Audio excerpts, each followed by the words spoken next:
Day 2 Pronouns. नमस्कार मित्रांनो, spoken English in 30 days या डे 2 मध्ये तुमचे स्वागत आहे. आज आपण इंग्लिशमधला एक खूप महत्त्वाचा आणि सोपा टॉपिक शिकणार आहोत, प्रोनाउन्स. पण घाबरायचं नाही. प्रोनाउन्स म्हणजे काय? एखाद्या व्यक्तीचं किंवा वस्तूचं नाव पुन्हा पुन्हा न वापरता त्याऐवजी वापरला जाणारा शब्द म्हणजे प्रोनाउन. चला अगदी सोप्या पद्धतीने समजून घेऊया. ही म्हणजेच तो.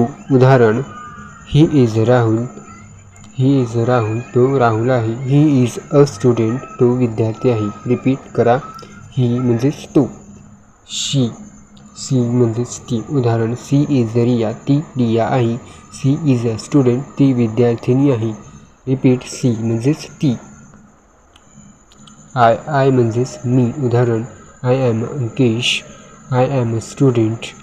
Repeat, I. यू म्हणजेच तू किंवा तुम्ही. उदाहरण, यू आर माय फ्रेंड. तू माझा मित्र आहेस. You R ready. तू तयार आहेस. रिपीट, यू म्हणजेच तू किंवा तुम्ही. धे म्हणजे ते किंवा त्या. धे म्हणजे ते किंवा त्या. धे त्या किंवा त्या. जेव्हा आपण दोन किंवा त्यापेक्षा जास्त व्यक्तीबद्दल बोलतो तेव्हा धे वापरतो. उदाहरण, धे आर स्टुडंट. ते विद्यार्थी आहेत. धे आर माय फ्रेंड्स. ते माझे मित्र आहेत.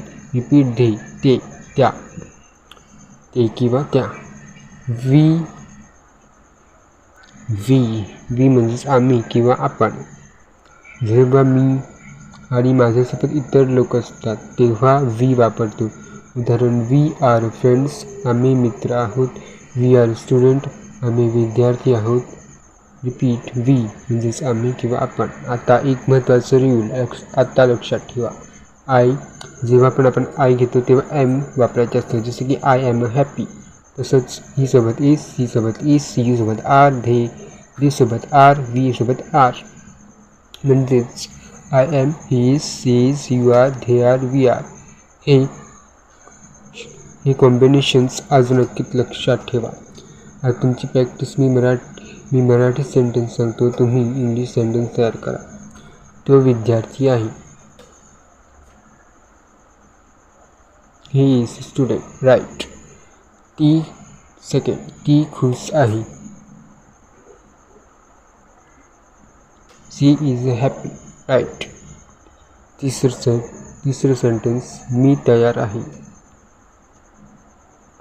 I am ready. राईट.